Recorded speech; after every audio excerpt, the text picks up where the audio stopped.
ఒకరి సపోర్ట్ లేకుండా నీ కాళ్ళ మీద నువ్వు నిలబడగలిగా.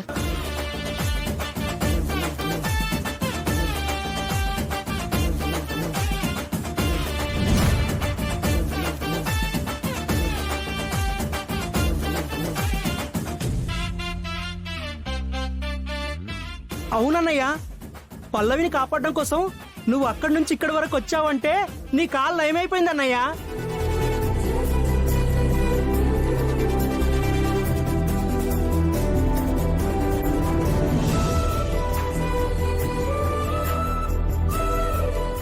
అనుకోకుండా పల్లవికి ప్రమాదం జరగడం నీకు మంచి జరిగినట్టయిందిరా.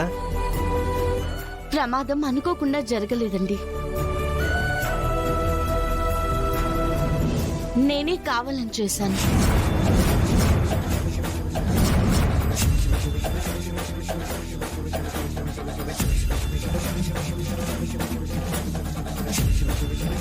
ఏంటి?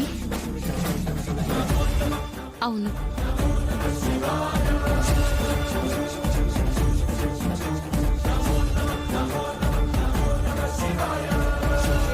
చరణ్ నువ్వు ఇక్కడ కూర్చో, నేను పాలు కాచి తీసుకొస్తాను.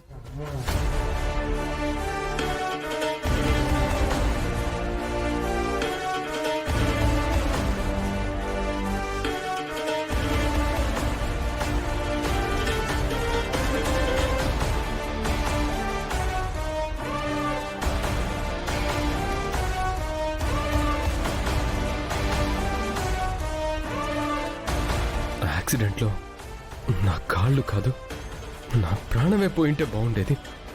రేపే ఫైనల్స్. రేపు పార్టిసిపేట్ చేస్తే ఖచ్చితంగా గెలుస్తాననే నమ్మకం నాకుంది. కానీ ఇప్పుడున్న ఈ పరిస్థితుల్లో పార్టిసిపేట్ చేసే అవకాశం కూడా లేకుండా పోయింది.